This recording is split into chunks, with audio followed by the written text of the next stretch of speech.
presidential race was held today. There's no way Joe Biden would win. No way at all. And so the Democrats are flipping out. They're freaking out. And now they're taking it all the way to The View. But I actually think that The View is on its last legs, too, for a variety of reasons, which we'll get into momentarily. But first up, look at how desperate the left is. It goes on to The View and uses Kamala and Joy Behar to try and present anybody who thinks differently than them as crazy. Here she is. And what are you going to do to stop the crazies? I am scared as heck. Yeah. Which is why I'm traveling our country. You know, there's an old saying that there are only two ways to run for office. Either without an opponent or scared. So on all of those points, yes, we should all be scared. Yeah. I bet you're scared because you're not going to win, lady. You're scared because you're going to be out of a job. And everybody's going to recognize that there's not a whole lot, this is my opinion, upstairs. There's not a whole lot of there. Didn't you promise to solve the border crisis? Actually, wasn't that on your plate, Kamala Harris? Whatever happened to that one? Root causes. Bring them in until nobody can take it anymore. But as annoying as The View is, I just want to point out one thing. This is my theory. You know, like I have a few predictions on 2024. One of my predictions is that Disney is going to sell ABC. ABC owns The View. And so that means when a new owner comes in, they're going to look at all these deals, right? With all the top talent, if you can call them top talent. I'm assuming that they are more heavily compensated than some of the minions elsewhere within the ABC network. So let's go with that for a second.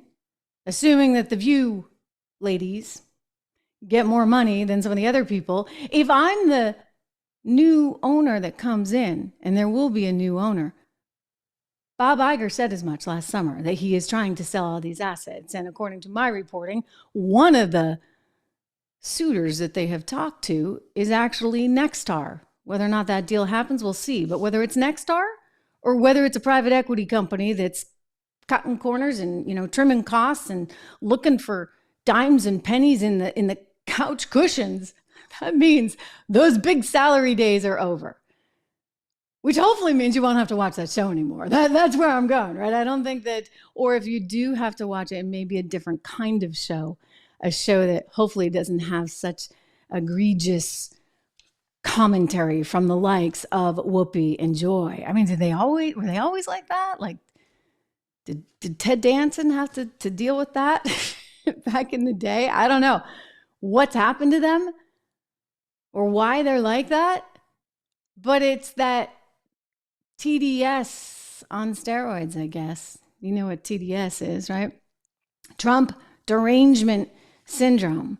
And they got a lot of it in the halls of ABC News, and at The View. And at Disney overall. Again, Disney used to be a great company. Like that was like just a stock that you would own and hold forever, right? Well, if you owned it from the time of 2021 until now, you're regretting that big time because you've lost a lot of money. In fact, the stock price has been like basically cut in half. I mean, it was trading up around 200. Now it's around 100. And people are getting anxious. Investors are getting anxious. Nelson Peltz was trying to make a move on the board. He's a big deal investor. One of his kids is actually married to Victoria Beckham and David Beckham's son. So his daughter, Nikolai, I believe, is married. So frame of reference if it's worth it. But anyway, Nelson's like a billionaire. And he goes in and he finds companies that he thinks just kind of have bad management and aren't doing things right. And he says, hey, guys, you know what? Do X, Y, and Z, and then your stock price will go up. But Bob Iger's back in the seat there at Disney, and he doesn't want to be told to do X, Y, and Z. Certainly not by Nelson Peltz, who I believe is a conservative, by the way. And so they're kind of on this standoff. And Nelson's trying to get board members in. It didn't go through. And so he's kind of, he's rattling cages, but he's having a hard time turning things around at Disney. Hard time. Why? Because guess what, ladies and gentlemen, everybody who works at Disney has one frame of mind. I love how they talk about diversity. We need more diversity. I don't disagree with that. Diversity is great as long as you have real diversity. And when I say real diversity, I mean people who think differently. It's one thing to look different, but do you think different? I guarantee you they don't. Like, everybody thinks the same. They're all drinking the same darn Kool-Aid. So it doesn't matter. You may physically look very different from each other. You may even come from different places and have different backgrounds. But if you all subscribe to the same kind of woke ideology, what good does it do you? The whole point of diversity is to introduce new ideas and new ways of thinking. If you're not willing to hear those new ways of thinking, and you're like, boom, you call someone crazy, as the ladies at The View just called any Trump supporter, 75 million people who voted for him, crazy, then guess what?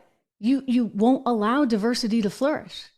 You got to be able to have a fair and honest exchange of ideas.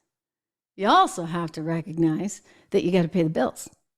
And so in a capitalist society, you know what? Earnings still matter, which means you can't have the last, 3 out of 4 movies be flops. You can't have $1.5 billion in streaming losses because nobody wants to have Disney Plus. They're like cutting the cord left, right, and center. You got to actually create stuff that people want to see. Like, isn't that part of the entertainment business? Like, right? Like, you produce a Broadway show and you sell tickets. Tickets. You sell them. All right? This is a business. We are still a capitalist country. I hope we stay that way. Clearly, the president of Argentina is worried that we won't.